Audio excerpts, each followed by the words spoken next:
Hindi nakakahiya sa atin na mamatay tayo, makulong tayo dahil sa pagkikipaglaban natin sa mga politikong magnanakaw. Mas nakakahiya yung mga politiko na binoto ng maraming tao para maglingkod, yun pala ang ginawa niya, magnakaw.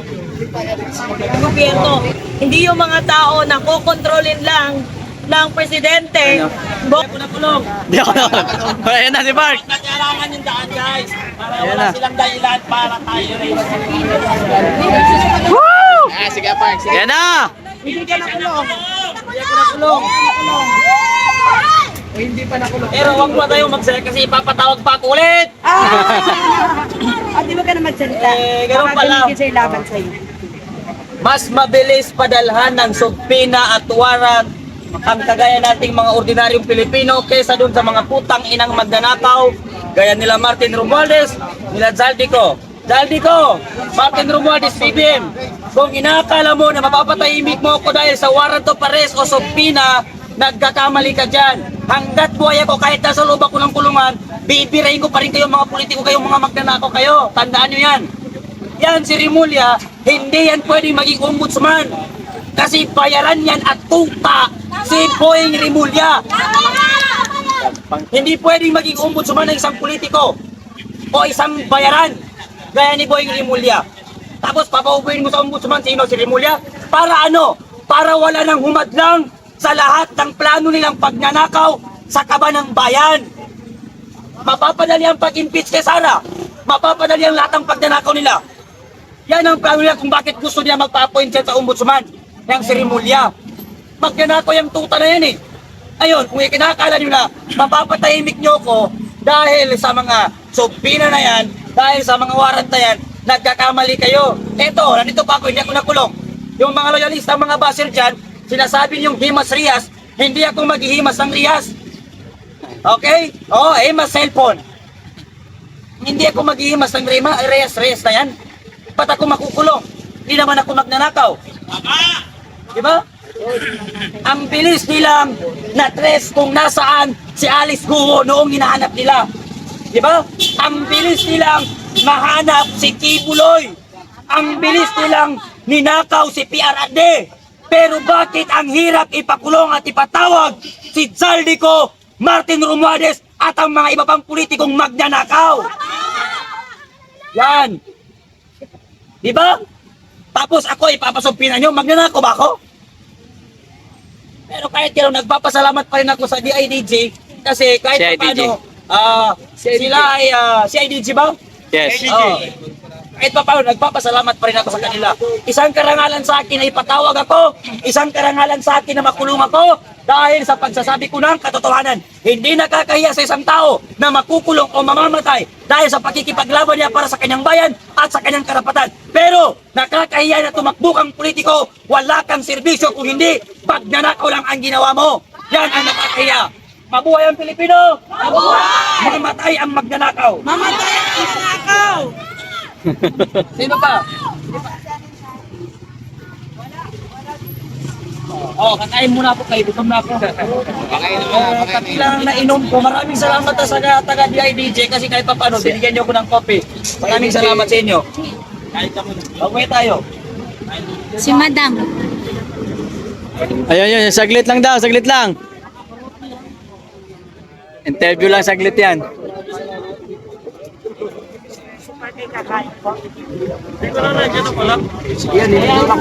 Ayan na si Parko. Kagaling lang yan sa CIDG sa May Krami.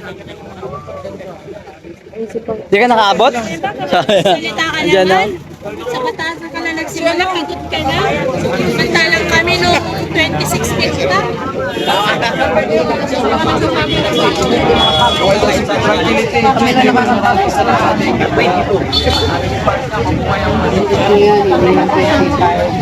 Sa ngayon, nag-design ako ng trabaho ko kasi wala, naghihirap naman tayo.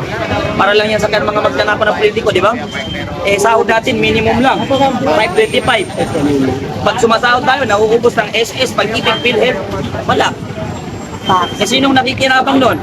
Yan, sila Zaldico, Martin Romualdez, sila ang nakikinabang sa lahat ng mga pinaghihirapan natin. Alam nyo, yung paghirap ng Pilipinas, naka-base yan sa government, kung paano magpatakbo ng economy. Guys, huwag natin alangan yung daan, please. Huwag natin alangan yung daan, please. Para Si Mang Eman. Pero sorry lang for the soundbite, bakit natutol na maging ombudsman si Remulla? Sorry? Bakit po kayo tutol na maging ombudsman si Remulla? Unang-una sa lahat, tutol ako na maging ombudsman si Remulla, Boying Remulla kasi ang pagiging ombudsman kasi hindi yan pwede sa mga politiko o may mga kamag-anak dyan sa politiko o isang bayaran na kagaya ni Boying Remulla. Kasi ang ombudsman, independent yan. Yan ang dapat mag-imbestiga doon sa mga magnanakaw. Ngayon, kaya gusto ni Boying Remulla na magpa-appoint dyan sa ombudsman para yung mga magnanakaw, si Franco at ang mga amo ng magnanakaw ay mailayo dito sa mga nakawan sa gobyerno at ang ipapresenta nila para mapura yung mga Duterte na alam naman natin na sila ang nagpaganda sa ating bansa. Yan yung purpose ni Boying Remulla eh. Kasi si Boying Remulla tutayan eh. Tutayan. Kahit isang truck pa ang sugpi na o warranty padala ninyo, sasabihin ko na si Boying Remulla tuta at hindi siya pwedeng maging ombudsman. Oo. Ano pong gagawin ng grupo nyo o kayo po kapag po natulungan po yung appointment? Ay talagang tutulong kami. Eh nakakayaya naman po sa isang public servant na mamumuno ka, eh yung pinamumunuan mo ay ayaw sa'yo. Okay, nakakahiya. So hindi kami titigil. Kasi talagang tutulong kami na maging ombudsman yan si Boying Remulla. Hindi siya pwedeng maging ombudsman. Kasi siya, bata-bata siya ni BBM, bayaran si Remulla eh. Tapos ngayon iuupo mo sa ombudsman para ano? Para mapabilis ang process ng impeachment, BP Sara para mapigilan siyang tumakbong presidente sa 2028. At maprotektahan itong tatlong mga buhaya na magnanakaw sa gobyerno. Yan yung purpose kung bakit niya gustong makuha itong ombudsman na posisyon. Yan po. Thank you, sir. Part 8 mga wilan. Yes po.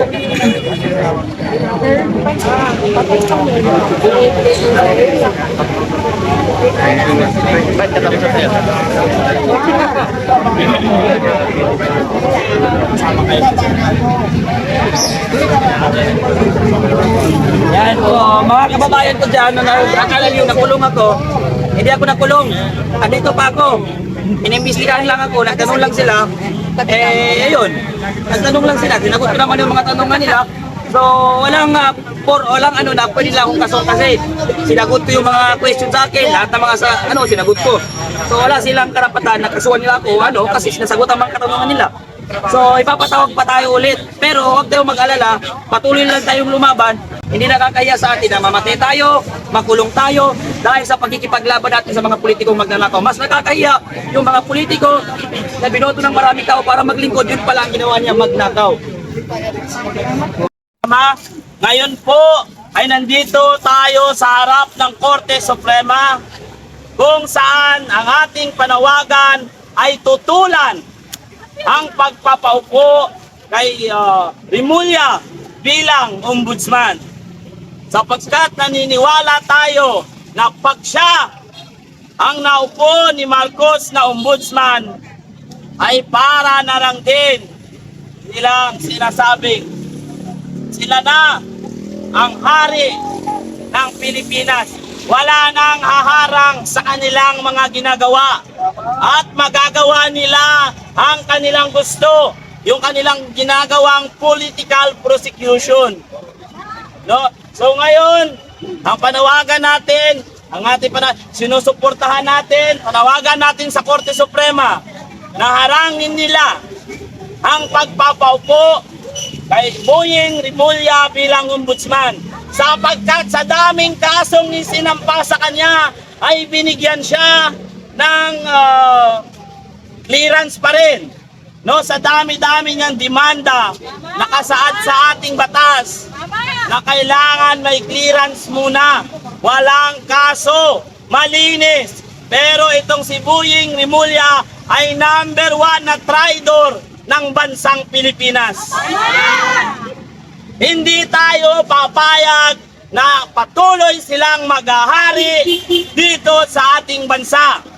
Sapagkat tayo'y naniniwala na dapat ay hindi magkakunayb ang ekutibo at ang legislative.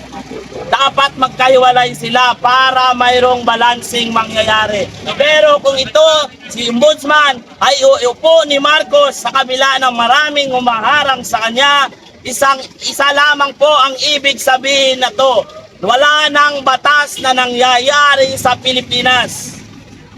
Ang lahat ng nangyayari ngayon sa ating bansa, lahat ay kagustuhan lamang ni Marcos. Wala pong mangyayari sa ating bansa kung tayo'y maging tahimik lamang. Kaya mga kababayan, panahon na para marinig ang inyong boses. Anong isigaw? Tutulan! Tutulan! Tutulan! Tutulan! Yun mga kababayan, tinutulan natin ang pag-upo ni Boying Rimulya sa Ombudsman. No, ngayon pakinggan natin ang masasabi ng ating kapatid na si Lisa Moore. Magandang umaga po. Ako po ay nananawagan sa Supreme Court. Kagalang-galang po ang institusyon ng Supreme Court. And I'm hoping that you will do the right thing. Magupo po tayo at mag-shortlist po tayo ng mga tao na malinis, na may mabuting hangarin sa gobyerno. Hindi yung mga tao na kukontrolin lang ng Presidente Bongbong Marcos upang i-cover up or upang pagtakpan ng kanilang mga kababuyan na ginagawa sa pondo ng bayan. So naniniwala ako sa integridad ng ating kataas-taasang hukuman na gagawin nila kung ano ang nararapat. Huwag isali si Rimulya sa shortlist for ombudsman appointment. Tutulan! Tutulan! Tutulan! At mga kababayan, tandaan po natin, walang ibang sisisihin sa kaguluhan sa ating bansa kung hindi si Marcos at magkapatid na Rimulya kasama si Martin Romualdez at kasama si Saldico. Sila ang dahilan kung bakit nagkakagulo ang Pilipinas sa kasalukuyan. Dahil sila ay mga sakim sa kapangyarihan at sakim sa pera ng taong bayan. Hindi na sila naging kontento sa yaman na meron sila. Subalit ang gusto pa nila ay sa edit, ubusin ang kaba ng bayan. Kaya habang may mga taong lumalaban para sa ating bayan, tayo'y hindi titigil at hindi tayo papayag na patuloy silang mamamayagpag ang kanilang kademonyuhan dito sa Pilipinas. Sapagkat naniniwala tayo na ang boses ng bayan ay ang boses ng ordinaryong Pilipino. Huwag tayong papayag na ganon-ganon na lamang na iupo si Boying Rimulya sa ombudsman. Sapagkat ang ombudsman ay dapat malinis ang namumuno. Walang bahid korupsyon, walang bahid kriminal, at wala sanang kaso. Pero ito si Boying Rimulya ay ang dami-dami pong kaso. So yun, at kung napapagod na magsalita. Nananawagan po ako, kami, sa iba pang kapwa Pilipino. Alam natin kung sino ang tunay na nahihirapan at sino yung mga nawalan ng pusong Pilipino. Asaan ang konsensya ninyo? Pinagwatak-watak ninyo ang mga Pilipino. Maawa kayo sa kapwa nyo Pilipino. Ilagay ang dapat ilagay at hindi yung may maruruming intensyon para sa kapakanan ng bawat tao. Maawa kayo, makonsensya kayo sa pinaghihirapan ng ibang kapwa nyo Pilipino. Tama! Okay. Hindi lamang po yan, subalit ang dami-dami pong problema ng ating bansa. Pero ito ang gustong manggawin ng ating Pangulo, iupo bilang ombudsman upang pagtakpan ang lahat na kababuyan na ginagawa ng administrasyong ito sa ating bansa. Hindi tayo papayag na patuloy nilang bababuyin at gagaguhin ang taong bayan. Hindi tayo papayag na patuloy nilang niloloko ang taong bayan sa pag-iimbestiga sa mga ninanakaw ng mga politiko. At higit sa lahat, sana'y ngayon na ang panahon upang ipatunayan natin na ang hustisya ay hindi lamang para sa mayaman. Bakit? Porket ba mahirap si Kuya Park ay madaling na ituntun ng CIDG ang kanyang bahay? Bakit? Yung mga politiko nating nagnanakaw ng bilyon-bilyon, Kahanap pa nila. Iba hindi. Patuloy na mamayagpag ang mga magnanakaw na politiko. Pero ang mga ordinaryong Pilipino na tulad natin na nagsasalita laban sa mga politikong ito ay patuloy tayong ginigipit. Hindi tayo papayag sapagkat ang nakasaad sa 1987 Constitution ay walang sino man ang pwedeng pumigil ng karapatan natin na magpahayag laban sa gobyernong ito. Karapatan natin na ilabas ang saloobin natin sa mga putang inang magnanakaw na politikong ito. Hindi tayo papayag na mapawalang sala na lamang. Hindi tayo papayag na sa resignation lamang matatapos. Ang kailangan natin ay managot sila sa taong bayan. Sapagkat sa taong bayan sila nagnakaw. Pera ng taong bayan, dugot pawis na pinaghihirapan. Dapat sa taong bayan sila managot. Kaya mga kababayan, sa mga nanonood dyan, lumabas na kayo sa social media, magpunta na kayo dito, magkaisa tayo. Tayo ang aayos ng problema ng ating bansa. Hindi yang si Ombudsman na iupo nilang Rimulya. Sapagkat pang nangyari yan, mas lalo lamang magkakagulo ang ating bansa. Kaya ngayon pa lamang, sabi ni Senator Amy, ngayon araw daw nakatakdang iupo ang pinakagagong magiging ombudsman na si Boying Rimulya ay ating tinututulan bilang mga ordinaryong Pilipino sapagkat ang boses ng ordinaryong Pilipino ay siyang makapangyarihan pag nagsama-sama. Nasa atin ang tunay na kapangyarihan sapagkat tayo ang nagluklok sa mga putang inang politikong yan, tayo din ang babawi ng mandato natin sa kanila. Pinahiram nating mandato sa kanila ay kanilang ginamit upang lustayin ang pera, ang kaban ng bayan. Hindi tayo papayag. Kaya ngayon tayo naririto, kukunti man kami. Pero ang pinaglalaban namin ay makatarungan para sa bayan at hindi lamang para sa atin.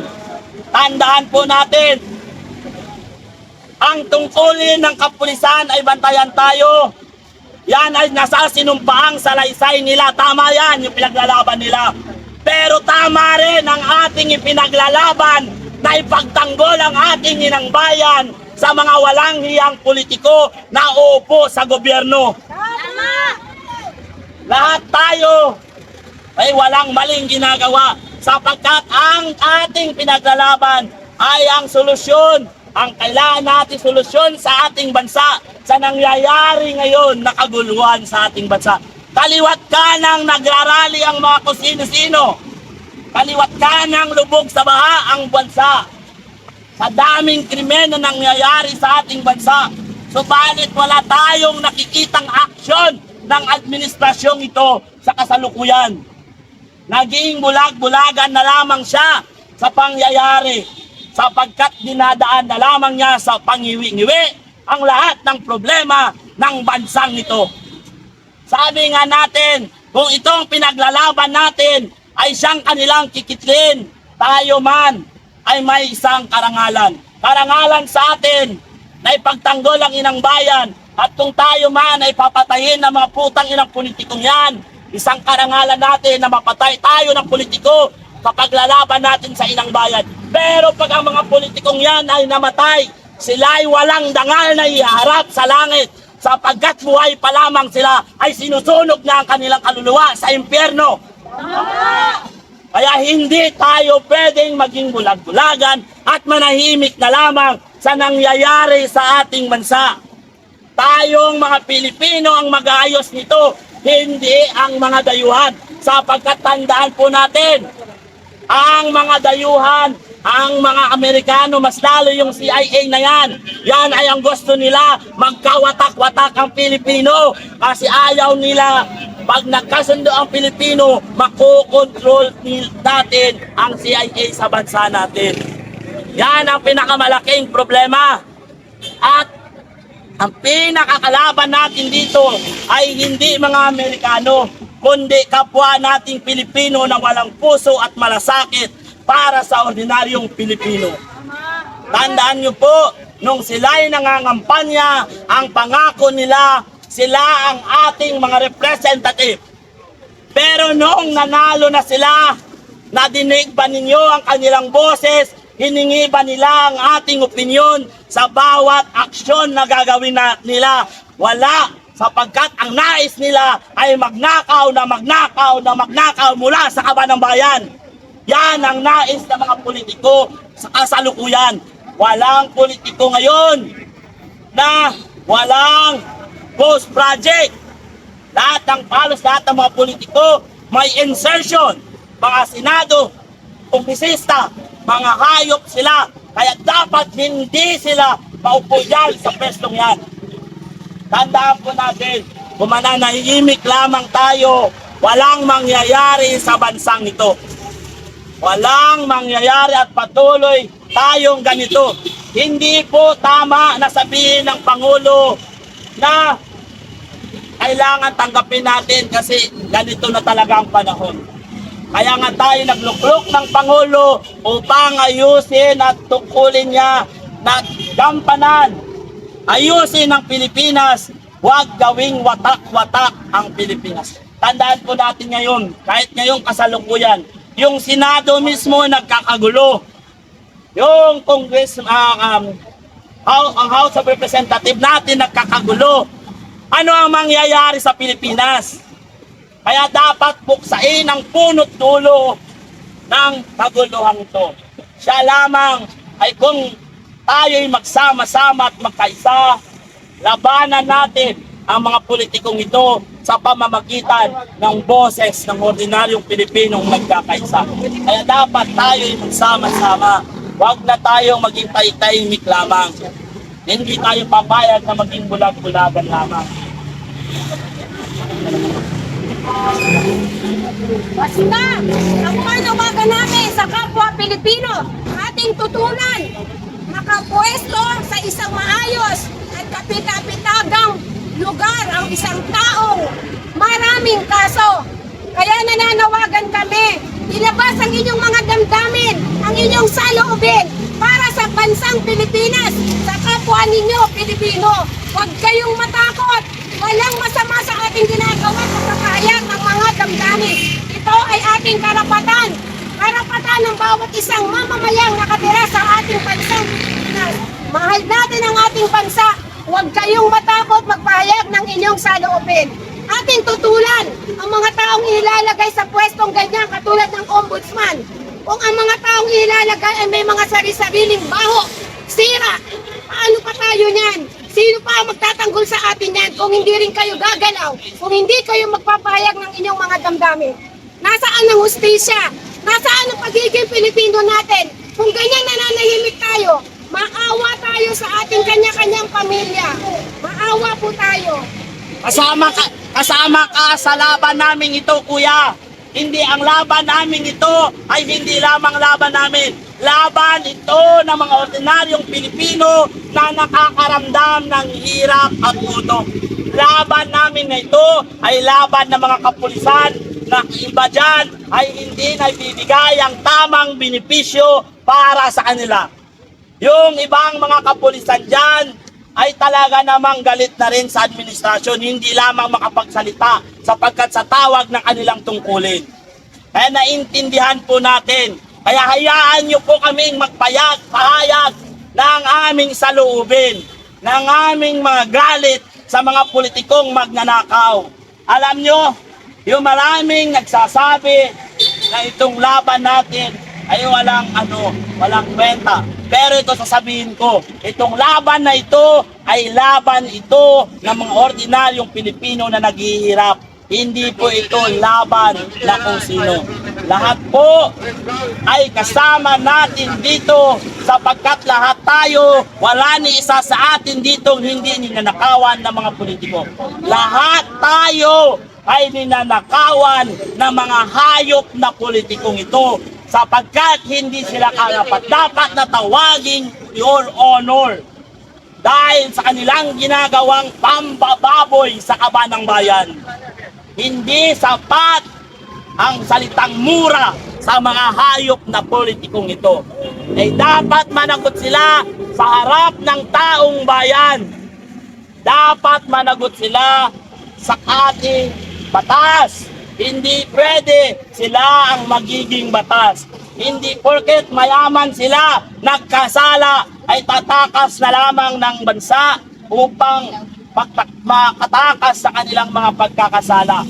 Gamitin po ninyo ang pera ng taong bayan, maipauwi lamang ang mga magnanakaw na politiko na nagtatago ngayon sa ibang bansa. Kung ang ibang politiko dyan ay ginagamit ang kanilang intel pan upang kami sundan, putang ina ninyo. Gamitin nyo yan para ipadampot ang mga putang inang politiko sa ibang bansa. Tandaan po natin, maubos man ang boses natin, ay yan ay isang malaking karangalan na isang ordinaryong Pilipino ay kayang manindigan para sa inang bayan. Tandaan po, kung kayo mismo hindi kayang ipaglaban ng ating bansa, sino ang lalaban para sa ating bansa? Tayong Pilipino, magkaisa na tayo, sugpuin natin ang korupsyon sa pamamagitan ng pagkakaisa ng bawat Pilipino. Kaya ngayon, hindi tayo papayag na iupo bilang ombudsman ang napakahudas na si Remulla na tuta ni BBM ngayon. Kaya panawagan natin sa Korte Suprema bilang isang napakagalang-galang at the highest court of the land, kayo mismo ay gumawa ng paraan upang harangin ang pag-upo ni Boying Remulla sa ombudsman. Sapagkat pag nangyari ito, ay simula na naman ito ng pagkawatak-watak ng piha Pilipino. Tandaan po natin, hindi pwedeng maging tahimik lamang tayo sa nangyayari sa ating lipunan.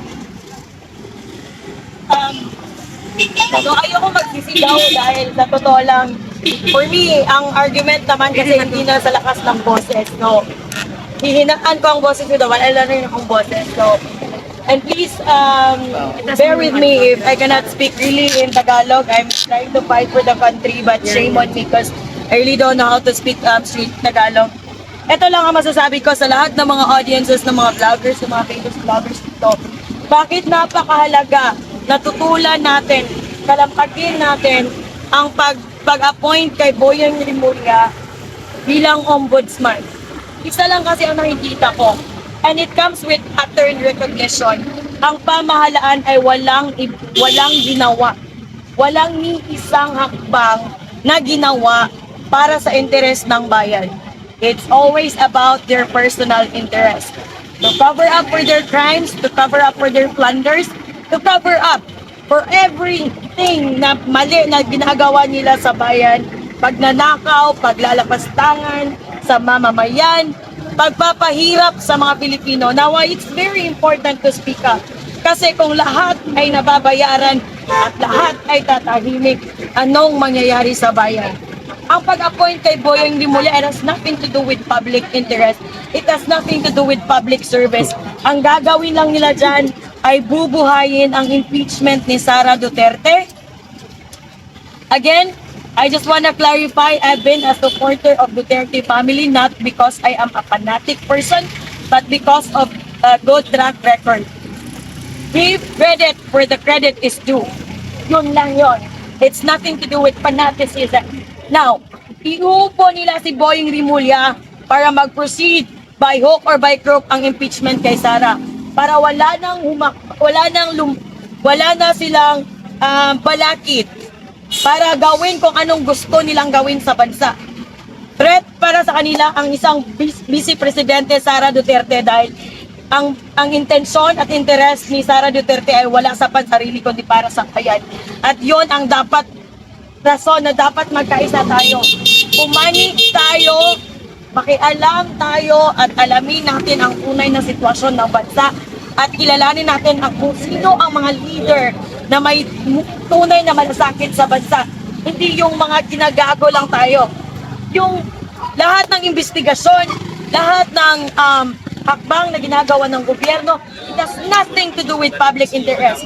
Kanina nandun kami sa CIDG dahil si Park, as you all know him, Kuya Park, isa din siya sa mga lumalaban, bumuboses for anti-corruption. Pero ang ginawa nila, hinanap nila ang bahay ni Park sa Mindanao.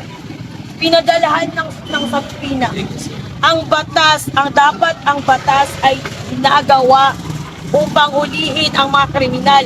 Hindi para iligtas ang mga hudas at hindi para i-persecute ang mga taong bumuboses sa mga maling ginagawa ng pamahalaan.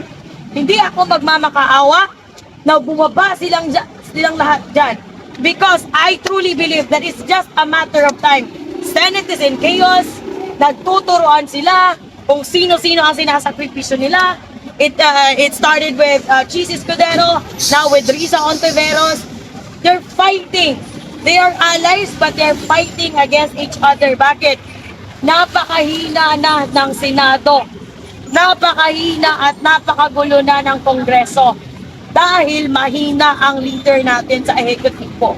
It's just a matter of time before this fucking government crumble and there will be nothing for the Filipinos. Kaya it's time for you. We're calling for the big day but I cannot pronounce the date kasi maraming sumasabotahe sa amin sa totoo lang. Supposedly it was October 5. Maraming pumapasok sa grupo namin. Maraming gustong sumuporta sa grupo namin. But at the end of the day, sinasabotahe lang nila namin to make sure that we can be neutralized. Ito lang masasabi ko sa mga Pilipino na tataksil sa tunay na adikain na para sa mamamayan. It's not about the colors. What we're fighting for here is not about the colors. Yes, I support Sara Duterte, but I supported Sara Duterte. I'm supporting Sara Duterte for a good reason, for a good track record, for a pattern of good performance and nothing else. Now, panawagan ko sa mga sumasabotahe namin, we are supposed to gonna do like 3 days at 12. Pero ewan ko, matutuloy ba o hindi dahil maraming sumasabotahe sa amin. We were so disappointed yesterday nung malaman namin because we were in a closed meeting. Walang dapat magkaroon sana kami ng isang big day pero unfortunately merong nakalusot sa grupo namin. So we're gonna regroup again at sisiguraduhin namin na kahit anong pananabutahe ang gawin nyo, hindi kami titigil. Titigil lang kami kapag patayin nyo kaming lahat.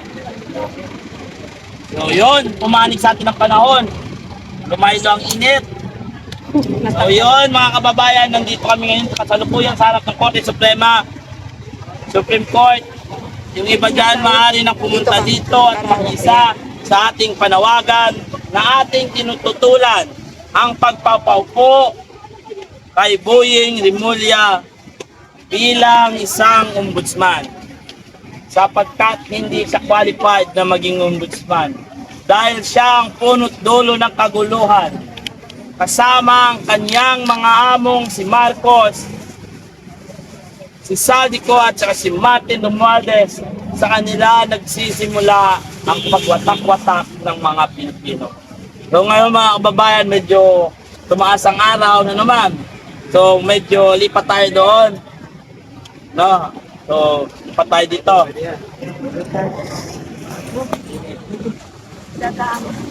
Lipat konti, kabayan. Ang tapat. Mainit. So ayan mga kababayan, medyo mainit po doon.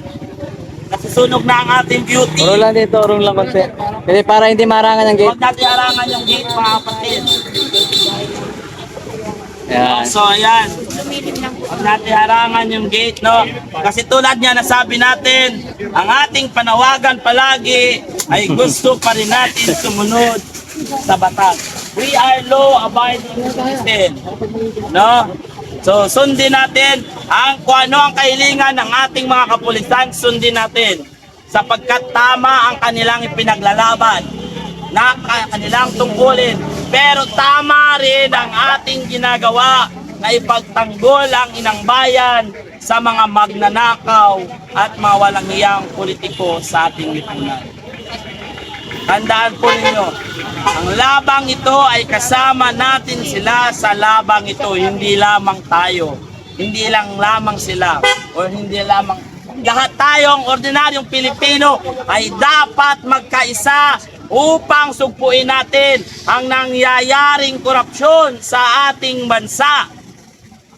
Gamitin nila ang pera ng taong bayan para mapanagot ang lahat ng mga magnanakaw na politiko sa mga Pilipino. Wag na po kayo manahimik, nauubos na po yung boses ko. No? Mula nung 15 until now, nasa kalsada pa rin tayo nakikibaka. Tandaan po ninyo mga kababayan, hindi kami mananahimik hanggat hindi natin nakakamit ang tamang hustisya sa nangyayari sa ating bansa ngayon. No? So wag natin harangan yung daanan mga kapatid kapag may mga dumadaan. Ngayon po, sino po ang gustong magsalita at magpahayag ng kanyang saloobin dito sa harapan upang marinig din ng mamamayang Pilipino ang inyong boses na imaparating sa mga magnanakaw na politiko, lalong-lalo na sa mga congressman na kung umasta ay basura na lamang sa kanila ang pera ng mga ordinaryong Pilipino. Tandaan po ninyo, may trabaho ka man o wala, ay nagbabayad ka pa rin ng taxes mo. Isa ka pa rin sa ninanakawan ng mga politikong ito. Kaya huwag kayong papayag na maging tahimik na lamang kayo sa nangyayari sa ating bansa. Lamang po at sino pa po ang nais mong salita? Kasi gumalag siya. Sino po? Okay lang po. Huwag ako releasing.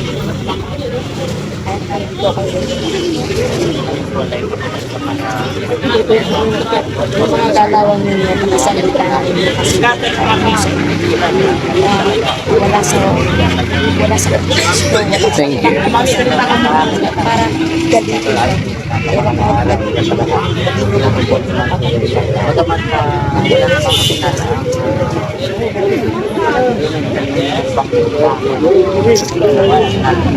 Anong take news yan? Gusto nila akong magsalita. Wala naman akong sasabihin. Sa totoo lang, napapagod na rin ako. 3 days ago, iniisip ko na bumalik ng Cebu. Kasi nakakapanghina eh.